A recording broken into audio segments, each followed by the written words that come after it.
Sejam bem-vindos ao lado B da política relativamente a este mês de abril de 2014. Estamos a gravar aqui diretamente a partir do Largo de São Gonçalo, em Amarante, os habituais comentadores políticos Moura e Silva, Emanuel Queiroz e João Sardoeira. Uma saudação muito especial para os ouvintes da Rádio N, que também estão connosco neste final de tarde. Eu começava já por si, Emanuel Queiroz. O primeiro tema a ser lançado é o 25 de Abril. Estamos a caminhar rapidamente para os 40 anos da Revolução. O que lhe apraz dizer nesta altura? Boa tarde. Bom, boa tarde. Antes de mais, uma saudação aos nossos ouvintes também e muito especial pelo facto de estarmos a emitir do Largo de São Gonçalo. É de facto um espaço acolhedor e neste final de tarde de Abril é um lugar ideal para o debate e para a circunstância de nos reunirmos neste programa. De facto, o 25 de Abril é, este ano, a efeméride prefaz 40 anos. É digamos, um momento, do meu ponto de vista, para refletir sobre o que tem sido o nosso projeto que foi lançado com a Revolução, o nosso projeto coletivo, e para percebermos em que medida é que nós temos cumprido esse ideal que esteve subjacente à queda da ditadura e, digamos, à implantação da democracia. Aquilo que me parece é que os valores de Abril que fizeram a Revolução permanecem vivos na sociedade portuguesa e cada vez mais vivos, e que ainda estamos num período democrático em que precisamos de perceber, quais são os fundamentos da sociedade e do mundo, no fundo. Porque a todos os instantes nós vemos que há, de um lado ou do outro, em circunstâncias muito particulares, mas que são partilhadas por todos nós, vemos que há gente ou grupos que assimilaram mal a democracia e assimilaram mal o processo democrático. E eu penso que aquilo que nos leva a ser defensores da democracia é ser defensores simultaneamente da realização do homem. Eu acho que qualquer projeto político deve consubstanciar como seu fundamento primordial a realização do homem. Se o homem for e conseguir realizar-se em pleno, e claro que isso é um ideal que se deve acalentar do meu ponto de vista, evidentemente que os valores que Abril trouxe e que Abril abriu são valores de todos os tempos. Emanuel, eu acho que esse é um excelente introito. Passaremos já assim, vai ter a oportunidade de falar sobre o 25 de Abril. João Sardoeira, um homem que assistiu de perto à Revolução, 40 anos depois... De longe. De longe. Onde é que estava nessa altura? Em Moçambique. Mas estava na tropa nessa altura? Estava na tropa, no exército, e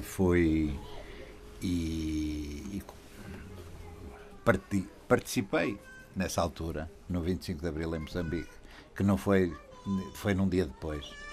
Nós estávamos muito longe, estávamos a não sei quantos, já não me lembro, 1000 quilómetros do outro lado lá da África, e portanto o 25 de Abril chegou lá com 24 horas de atraso. E como é que se sentiu a Revolução, João Sardoeira? Sabe que aos 24 anos poder participar numa revolução é uma coisa, e sentir o que é o poder é uma coisa importante para qualquer pessoa, não é? Faz-nos pensar muito, faz-nos pensar até mais tarde. Eu depois continuei ligado à vida militar em Lisboa, tive mais até contacto com os homens do 25 de Abril e em funções mais próximas do que era a Revolução, do seu contexto de todas aquelas lutas, porque estive até 82 nas Forças Armadas, mas sinto hoje, passado este tempo todo, que foi interessante colaborar e participar numa revolução. É uma coisa que se faz uma vez, única na vida. Não. Quer dizer, eu acho que também é um bocado. Não se consegue. É como a guerra, não se consegue muitas vezes por palavras dizer o que se sente e o que se vai cá dentro. Mas acho que o 25 de Abril foi importante e é pena que esteja a ser esquecido e que os políticos o queiram esquecer. Mas também é normal, porque também o fascismo esqueceu rapidamente o 28 de Maio, ou as pessoas que fizeram o 28 de Maio. Portanto, Nessa altura, qual era o posto que tinha? Era alferes e depois fui capitão. E depois, de que forma viveu o 25 de Abril ao chegar a Portugal? Vamos lá ver, eu vim para Portugal, cheguei a Portugal no dia 29 de maio de 1974 e trouxe num avião que trouxe detido à ordem do MFA o comandante da região militar de Moçambique. Quando cheguei a Lisboa era um sobressalto completo. Eu estive, suponho que 4 ou 5 dias no aeroporto de Lisboa, na sala VIP, com um grupo de tropa especial que trazia detido o comandante da região militar, sem saber muito bem o que é que sabia de fazer. Pronto, mas Lisboa era uma cidade completamente diferente daquilo que eu tinha deixado quando fui para Moçambique. Eu vinha de uma experiência também de guerra completa, era novo, é um turbilhão de ideias que passam de repente por uma pessoa, mas foram tempos inesquecíveis. João Sardoeira, olhando para trás agora, sente nesta altura que as coisas podiam ter corrido muito mal e poderia ter havido um banho de sangue? Não, acho que banho de sangue não, porque, bem, eu acho que o 25 de Abril o povo conseguiu evitar o banho de sangue. O povo em Portugal tem sempre muita importância. Nos outros países, mas em Portugal principalmente, tem muita importância. Eu acho que evitar um banho, ou 25 de Abril, dar um banho de sangue era uma complicação muito grande. Acho que posteriormente até ao próprio dia 24 ou 25 de Abril, houve tempos muito mais graves, houve alturas muito mais graves em que se podia ter dado um banho de sangue e não se deu. Portanto, acho que o 25 de Abril está muito ligado depois ao 25 de Novembro. Acho que desligar uma coisa da outra, não. A Revolução não se fez no 25 de Abril, a Revolução continuou-se até ao 25 de Novembro e a partir daí nós vivemos mais ou menos em democracia, umas vezes melhor, outras vezes pior.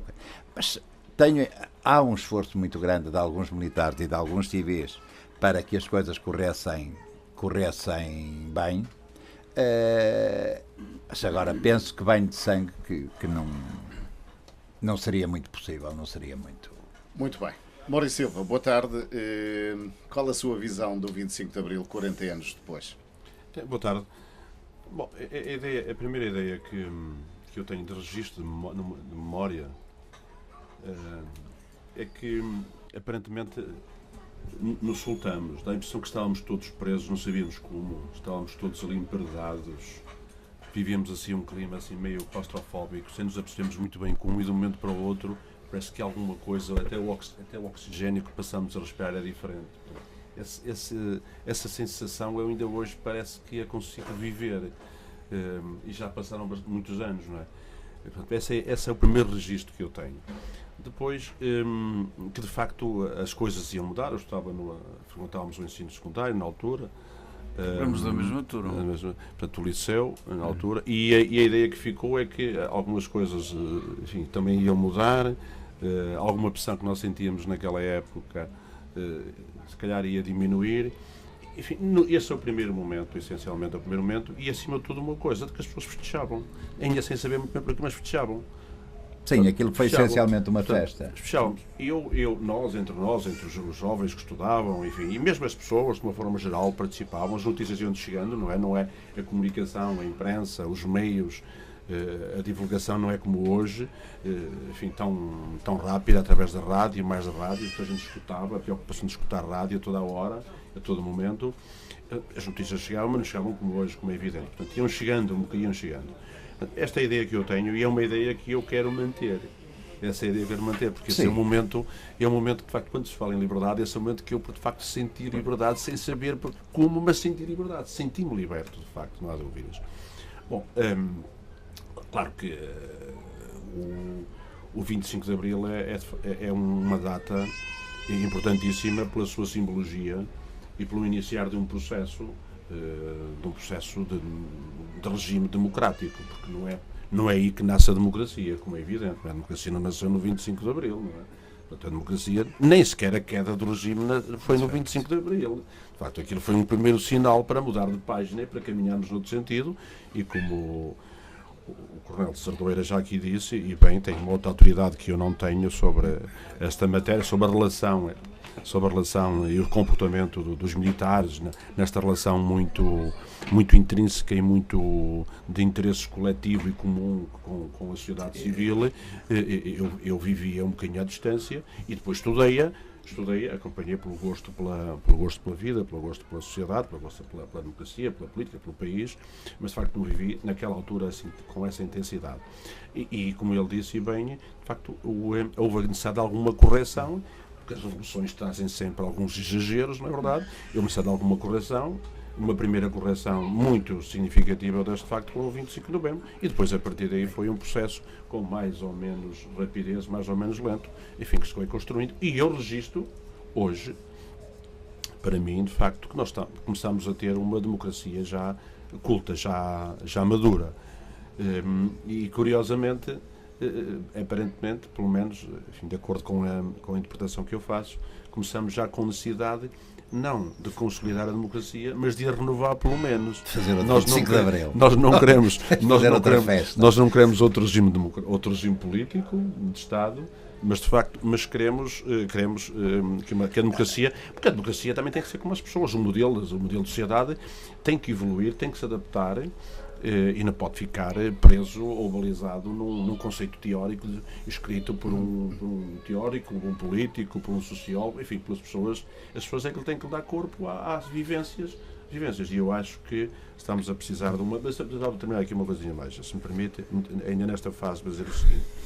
Mas o 25 de Abril é muito mais importante do que aquilo que muitas vezes avaliamos. Porque a importância do 25 de Abril não foi só para o país. A importância do 25 de Abril foi para a África. Foi um conjunto de países que passaram a ser independentes, que passaram a ser decisores do seu destino. Enfim, podemos também questionar se decidem bem, ou se isso foi, a forma como foi feito foi errada, ou se foi correta. Bom, são outras coisas, mas não há dúvidas que o 25 de Abril tem repercussões muito significativas no país e, de facto, pelo menos nestes países que resultaram da descolonização, como é evidente.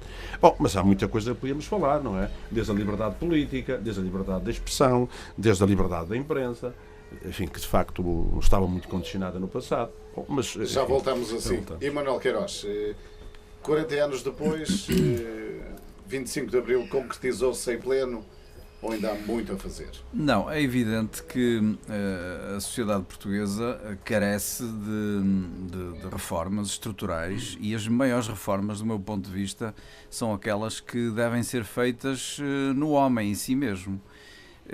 Porque o regime em si, ele de alguma maneira sofre perversões diversas, quer no pós-25 de Abril, nos excessos que foram cometidos, quer hoje, que continuam a ser cometidos excessos e que são o reflexo daquilo que o homem é. Basicamente, o homem da política, o homem que é eleito, o eleito, o representante da sociedade, aquele que decide pela sociedade, de alguma maneira, hoje em dia, e o que se percebe é que chegamos até 40 anos depois, em que se comemoram o 25 de Abril, um pouco esmaecido, do meu ponto de vista, bastante atropelado e bastante pervertido. Isto não reflete da minha parte nenhum posicionamento ideológico, porque eu de facto cada vez mais estou afastado de ideologias e cada vez mais vejo que o sentido das disputas e do conflito não é o garante de democracia. Isso é o garante da conflituosidade e digamos, do amarrar de forças às crenças. E eu considero que nós temos que pugnar, cada um de nós tem que pugnar pela sua própria liberdade e pela sua autonomia. E a forma de nós podermos fazer escolhas o mais próximas possíveis e consentâneas com os nossos desígnios coletivos, que é o que eu dizia há pouco, a realização do homem e a intransigência por valores como sejam a própria liberdade, a liberdade de comunicação, a liberdade de comunhão, a liberdade de diálogo, a liberdade de informação, todas essas liberdades entroncam numa única liberdade principal e primordial, que é a liberdade do homem de se realizar por si mesmo. E aquilo que nós vemos é que hoje, 40 anos depois, nós assistimos a uma sociedade que está cada vez mais setorizada, cada vez mais acantonada em redutos que nenhum por si garante a liberdade de nenhum grupo. Quer dizer, as pessoas continuam numa vibração de medo, de receio. Há muito receio de falar, há muito receio de comentar, há muito receio de pensar até e de exprimir ideias. E eu penso que isso é uma falta de maturidade que existe na nossa sociedade, patente em cada um de nós, que por receio omite a sua opinião, que por receio ou por conveniência não diz o que pensa, que por receio se acantona num reduto qualquer, seja ele à direita, à esquerda, ao centro, acima ou abaixo, não importa, mas que reflete de alguma maneira a falta da assunção dessa liberdade individual que deve estar patente em cada um de nós. E, portanto, enquanto não houver essa disponibilidade de cada um por si mesmo, assumir, vir à praça, vir à rua, debater, aliás, como nós estamos a fazer e como temos feito sempre, eu acho que isso é fundamental. Porque isso é que reflete, digamos, a própria liberdade e reflete uma pedagogia que nós a todo momento devemos fazer, não nós que estamos aqui a debater o 25 de Abril, mas toda a gente que vive, toda a gente que se comporta e toda a gente que existe. Todos aqueles que fazem a nossa sociedade devem pugnar por valores que sejam universais, mas que assumidos em nós e espelhados nos outros. Portanto, isso é fundamental. A revolução, eu acho que a verdadeira revolução não está feita. E essa precisa de ser feita. Com os valores de Abril, seguramente. Mas essa tem que ser individual. Cada um de nós tem que fazer a sua própria revolução. João Sardoeira, é possível fazer-se umas comemorações do 25 de Abril sem os militares, aqueles que fizeram a própria revolução, que irão fazer uma cerimónia à parte? Isso é outra coisa diferente. Vamos lá ver. Nós festejamos o 1º de dezembro e suponho que não há nenhum vivo do 1º de dezembro. E do 5 de outubro também suponho que já não há ninguém vivo e continua-se a festejar. Festejar é uma coisa. Mas eu antes queria aproveitar aqui isto que diz o Emanuel, que eu concordo, para dizer outra coisa. Vamos lá ver. Quem não viveu o período da ditadura ou do fascismo nunca vai entender o que foi 25 de Abril. Nunca vai entender. Quem não sentiu o que era a PIDE nunca vai sentir o que é não existir PIDE. Quem nunca sentiu o que era verem as mães despedirem-se de milhares de homens que iam para o ultramar defender a pátria não sabe o que é o 25 de Abril. Grande ilusão. O sossego que o 25 de Abril trouxe às mães portuguesas. Pronto. E eu acho que isto...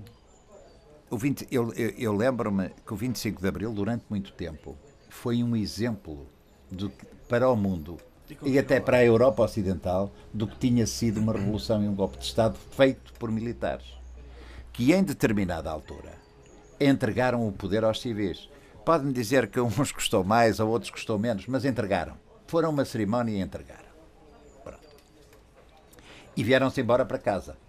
Uns melhor, outros pior, uns com mais agarrados ao poder, outros menos agarrados ao poder, vieram-se embora para casa. Houve militares que se portaram de uma maneira, houve militares que se portaram de outra. Eu tive a sorte, por exemplo, de ter tido como segundo comandante o Vasco Gonçalves, ainda ele não era primeiro-ministro, e portanto conheci muito bem o Vasco Gonçalves, conheci o Vasco Gonçalves depois, tive amigos da esquerda, tive amigos ligados à direita, tive amigos no militar, no grupo militar, que eram contra o 25 de novembro, tive amigos que participaram no...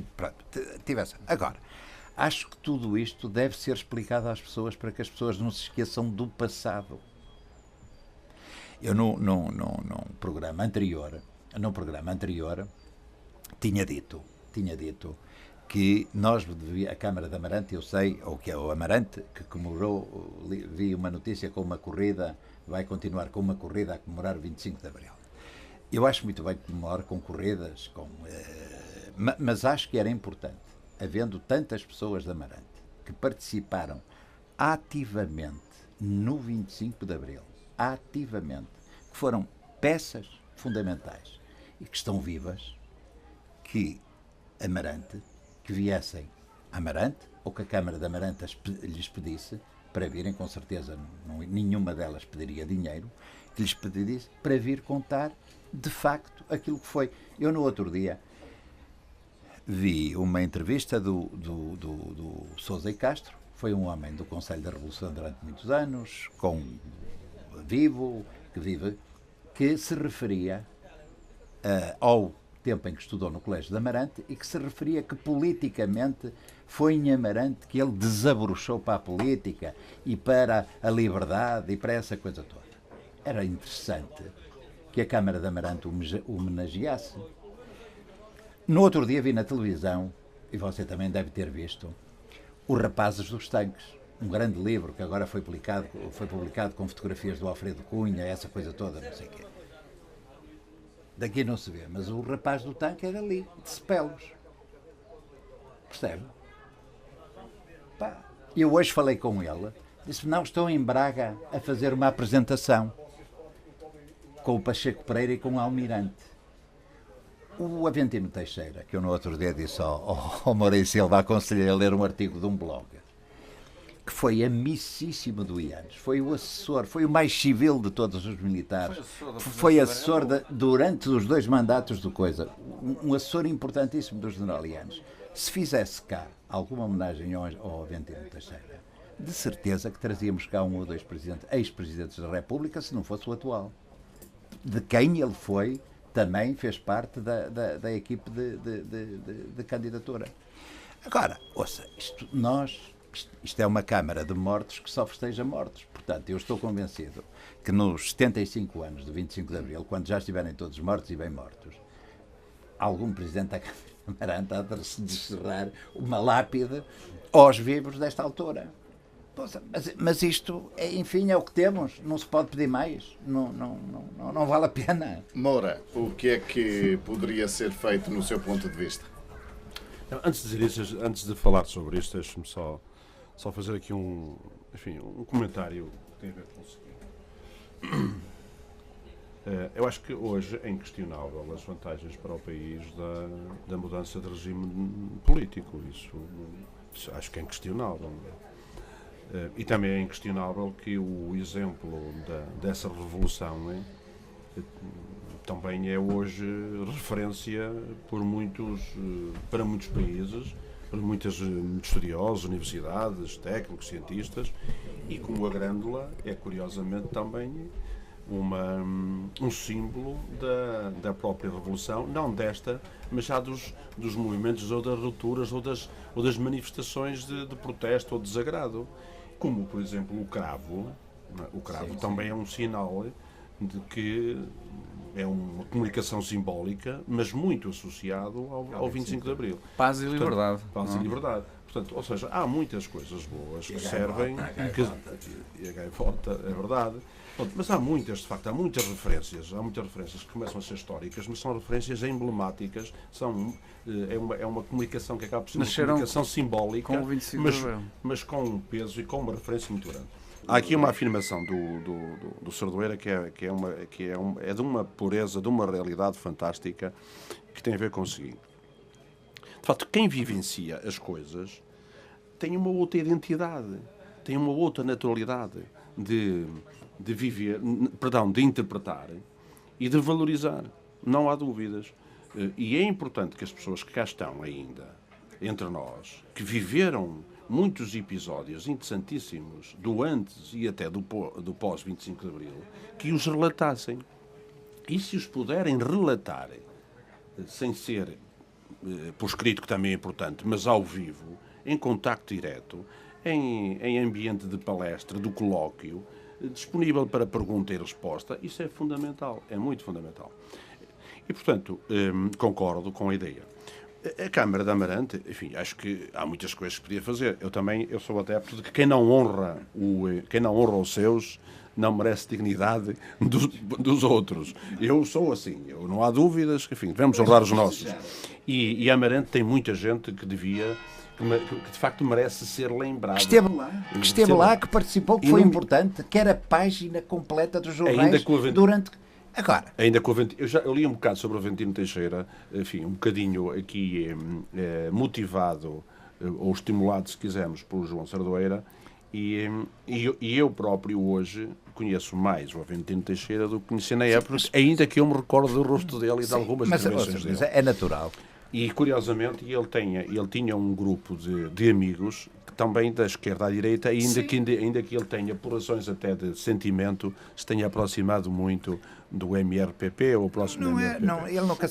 Eu conheci-o bem. E foi... Mas isso não quer dizer nada. Não quer dizer nada, mas não quer dizer nada. Não quer dizer nada. Ainda que tenha apoiado o Cavaco Silva a apresentar a Pública. Sim, apoiou. Foi um dos apoiados do Cavaco Silva. E tenha sido, de facto, um conselheiro, muitas vezes no silêncio, do Ramalho. Do Ramalhanos, eu sei. Era um grande amigo, por exemplo, da Natália Correia. Um grande amigo. Culturalmente era um homem muito culto dentro dos militares. Já não o podemos trazer aqui. Já não podemos trazer aqui. E porquê é que tem que ser a Câmara e não a sociedade civil? Era isso que eu ia também dizer. Mas é isso que eu ia dizer. Mas é claro que há muitos movimentos, muitas associações, as pessoas têm que sentir essa vontade. Mas há uma coisa que nós não podemos esquecer. As organizações existem, e, em meu entender, e o município e a Câmara não existe só para emitir licenças ou tapar buracos. Quando eu digo isto em relação a outras coisas, também digo em relação à dinâmica social que até o próprio Conselho precisa de ter. Eu já sei que isto emerge naturalmente da sociedade, da qualidade, da característica, da cultura, das crenças das pessoas, e aqui da Amarante. Mas a Câmara tem, quando digo a Câmara, digo os eleitos. Digo os eleitos. Os eleitos têm aqui alguma obrigatoriedade, em meu entender, e estou certo que isto não lhes vai passar despercebido, enfim, logo que seja possível, este tema e outros serão debatidos aqui. Ainda que no programa das festividades aqui em Amarante, ou das comemorações, curiosamente Amarante não tem ao nível do poder instituído muita tradição em comemorações de 25 de Abril, lamentavelmente. Eu já há uns anos muito largos participei aqui numa cerimónia, até fiz uma comunicação, eram várias pessoas que foram convidadas, 3 ou 4 pessoas foram convidadas, eu fui um dos convidados, preparei um texto e fiz essa comunicação, enfim, me recordo, estava o Dr. Amadeu, ainda era vivo, esteve, e outras pessoas, enfim, na altura me cumprimentaram até e tal. Bom, mas eu estive a ver, de facto, também sinto essa preocupação, e fui ver ao programa que a Câmara tinha publicado no site da Câmara para os festejos, para as comemorações de 25 de Abril. Tem várias coisas, de facto, tem a corrida, a prova de atletismo, enfim, tem outras atividades, já teve aqui também um concerto, vai ter outros, enfim, da Orquestra do Norte. Tem esta que eu me atrevo aqui a referenciar, que é no dia 24 de Abril, pelas 21 horas, tem lugar na Biblioteca Municipal Albano Sardoeira, a inauguração da exposição Abril, Saiu à Rua, recriação de campanhas eleitorais 74 a 76, seguinte-se a leitura de textos e poemas sobre o 25 de Abril por alunos, funcionários e professores da Escola Evita César Amarante. Ok, pronto, é alguma coisa. Mas, alguma coisa. Podia ser mais, claro. Eu não digo, vamos lá ver uma coisa. Mas... Eu não estou contra isso, nem digo que a Câmara de Amarante se calhar faz o que pode. Sim. Agora, ler textos, a Árvore inaugurou ontem uma exposição sobre cartazes do 25 de Abril. Sim. Toda a gente faz isso. Sim. Corridas, toda a gente faz. Agora, nós temos a prata da casa. temos as pessoas que estiveram lá, que se calhar estão noutros conselhos, que não lhes dizem nada, a fazer coisas e a ser homenageados. A própria Assembleia da República, depois isto, a resposta para a lei, homenageia os conselheiros da Revolução e os militares que participaram na Revolução, dos quais uma série deles são de cá. Sim. Porque é que eu nos digo, se a Assembleia da República os homenageia... Mas eu acho que isto não é por... Eu mas acho que é por ouça, mas falta eu não, de... não sei se é sensibilidade, mas talvez por eu acho lembrou, ou falta de conhecimento. Eu acho que é falta talvez de conhecimento. Eu acho que é mais falta de conhecimento e não querem... E também eu acho que nisto é como na Assembleia da República. As pessoas estão a falar para elas próprias. Eu, há bocado fez uma pergunta, o que é que eu achava dos militares. Claro que se pode comunicar o 25 de Abril, ou pode-se comemorar o 25 de Abril sem os militares. E há de se comemorar, se calhar, durante muitos anos. Agora, eu muitas vezes não concordei, a maior parte das vezes, com posições até que tomou a Associação 25 de Abril, o Vasco Lourenço e essa coisa toda. Agora, se eu sou convidado porque fiz uma coisa importante e sou importante nessa coisa, e não me deixam falar, eu então não vou lá. Eu não vou lá, mas eu acho que isto é normal nestas democracias, que só se ouvem a si próprias. Os deputados estão virados para dentro. A eles não lhes interessa nada do que se passa na rua. Nada. É como as câmaras não lhes interessa nada, para além do voto na altura das eleições, daquilo que se passa na rua. Nada. Interessa-lhes o voto. E isso interessa. E nessa altura falam. E ouvem. Mas fingem que ouvem. Agora, acho que o 25 de Abril vai-se comemorar com esta Assembleia da República, com outra, como se comemora o 5 de Outubro ou o 1º de Dezembro, ou coisa parecida. Não vejo grandes problemas em lá ter os militares ou não ter. Emanuel, é de bom grado... Só sim. Uma coisinha muito rápida. Tem a ver com os militares. O golpe de Estado de 26 também foi de militares. Do Maio, que já aqui falou. Foi o que eu digo, e que os deixaram cair, e que depois nunca mais ninguém falou, portanto. O Óscar Carmona chega ao poder em 28, ganha as eleições presidenciais de 28, mas depois do golpe de Estado de 26. Dos militares. Feito pelo Gomes da Costa. E curiosamente, são muitos os que ajudam também é um ministro de uma ditadura. E são muitos que o ajudam esse golpe de Estado, foi os que estiveram na implantação da República. Sim. Não é? Sim. Porque as manifestações sociais que se verificaram não é nesse entretanto, acabaram por ter algum desânimo e as pessoas acabaram nesse desânimo de explodir. Eu acho também, tenho o problema da Primeira Guerra Mundial, de todas essas coisas, veio um bocado... Agora, eu acho que hoje em dia é impossível completamente fazer uma revolução, ou o exército, não sei, acho que o poder cair na rua outra vez, ou chegar à situação a que chegou no dia 23 ou 24 de Abril, acho que é um bocado... Não estou a ver isso. As pessoas não querem repetir... As pessoas não têm memória e não querem repetir o pós-25 de Abril. O 25 de Abril foi, de facto, uma data extraordinária de mudança, mas os dias que se seguiram foram de grande instabilidade. E, portanto, só, de facto, quem não se lembra... do período que veio a seguir, que foi designado período revolucionário em curso, é que não mas a ideia da organização, a ideia do poder no povo, a ideia de, digamos, do poder popular, a transferência de poderes que era previsível dos militares para o povo, como é que a sociedade se organizaria. Claro que tentaram criar esse movimento, digamos, popular com base num modelo que foi adotado, evidentemente, que estava mais ou menos em vigor na União Soviética e também e nos países de leste. Quando foi feito o 25 de Abril, o único partido organizado que havia era o Partido Comunista, que foi o que se aproveitou do poder da Revolução. Isso também é verdade. Era o único que havia, não havia mais nada. Isso é verdade. Ou era a favor ou era contra. Isto não havia mais nada. Portanto, o PS não tinha expressão nenhuma. Existia, o primeiro congresso foi em 73. Existia a direção. Eu lembro-me que os primeiros governos mandou-se vir o Mário Soares, ou mandaram vir o Mário Soares e o Álvaro Cunhal de comboio, de Paris e outro não sei de onde, e chegaram e aquilo não havia. O único organizado era o Partido Comunista, O que depois dá todo aquele pré... Tinha várias células já ativas. Muitas células ativas. ativas. E que depois vai dar no 25 de novembro, com o documento dos 9, o sim. equilíbrio com o Mário Soares e o Costa Gomes a tentarem equilibrar o país. Sim. Sim. Nós... Água na fervura. Agora, não penso... Agora, eu volto... Mas esta tomada, ideia da normalidade aqui trazida ao debate pelo Emanuel, que ela é importante e demorou tempo, eu estou certo que eu também não critico excessivamente os erros do pós-25 de Abril, porque eles também são, emergem um bocadinho resultado da própria revolução. Mas é preciso... À procura também de um caminho. Agora que foram errados, muitos excessos foram. Sim, mas é preciso também ver que no mês ou 2 meses antes do 25 de Abril, em fevereiro, março, abril, há o livro do Spínola, há o movimento das Caldas, há o vir ajoelhar os reumáticos, a Brigada dos Reumáticos ao Marcelo Caetano, há aquela coisa. E isto nos militares, não na sociedade civil. Os jornais, as entrevistas do Expresso, tudo isso criou uma convulsão que só podia ter... Agora, quem se aproveitou daquilo rapidamente porque estava bem estruturado foi o Partido Comunista.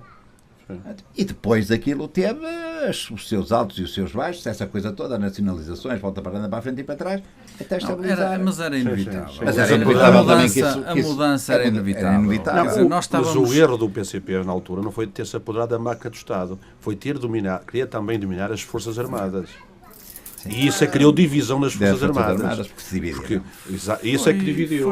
Porque eles apoderaram-se de facto da máquina do Estado, não é? Isso não há dúvidas. E depois queriam-se apoderar das Forças Armadas. Exatamente. Mas é que não havia outro poder também. A verdade é essa. Quer dizer, é que o Partido Comunista, de alguma maneira, como o único partido estruturado que existia na sociedade portuguesa e com implantação, digamos, em células clandestinas e tudo mais, mas com implantação, evidentemente que havia que tomar, digamos, a rédea das coisas e, portanto, é natural que num processo como o que nós estávamos a viver, sair de uma ditadura, 48 anos, enfim, de claustrofobia, em que não conhecíamos... Já vamos em 40. E já vamos em 40. Já estamos quase empatados. E muito falta fazer. De facto, quer dizer, eu nem sequer é possível condenar, digamos, a liderança que o Partido Comunista tomou na sociedade portuguesa. Mas agora, o que é facto é que as pessoas que, sob a capa do comunismo, que tomaram, digamos, a dianteira e tomaram lideranças, excederam-se naquilo que foi o período pós-revolucionário, quer dizer, mas também houve, digamos, os movimentos contrários do MDLP, por exemplo, em que, digamos, se criaram áreas de conflito, mas de conflito excessivo, quer dizer, de atentados bombistas, etc. Isso é inaceitável, absolutamente inaceitável. Assim como é inaceitável... O exemplo mais visível é a passagem, é o próprio Otelo, não é? O próprio Otelo Saraiva de Carvalho, que passa de um Estado respeitado e honrado depois para um tipo de movimento e de grupo. Mas isso nas revoluções há sempre excessos. Mais tarde. Os excessos, eu recordo-me do primeiro congresso do CDS no Palácio Cristal, no Porto, que ficou famoso, não é?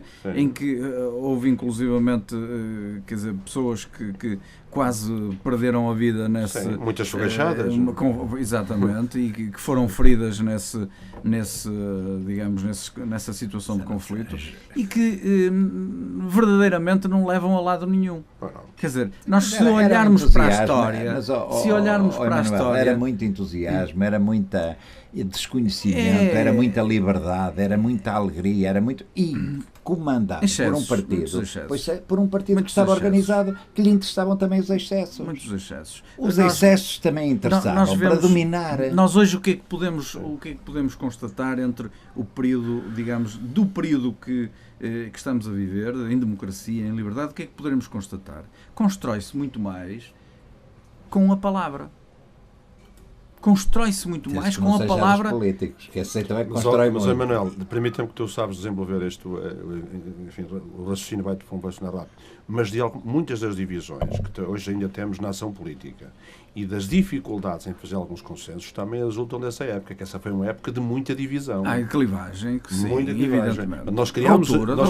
de rupturas. De rupturas. Quer dizer, e durante estes anos todos não temos ainda conseguido resolver esses problemas rivais daquela época. Porque há um problema terrível que nós temos. Essa eu acho que é o uma grande problema, fragilidade. a grande fragilidade, Nós ainda temos que vencer. a grande fragilidade que nós temos é que nós pensamos, o 25 de Abril deu-nos a liberdade e permitiu-nos a liberdade, mas a democracia tem direitos e tem obrigações.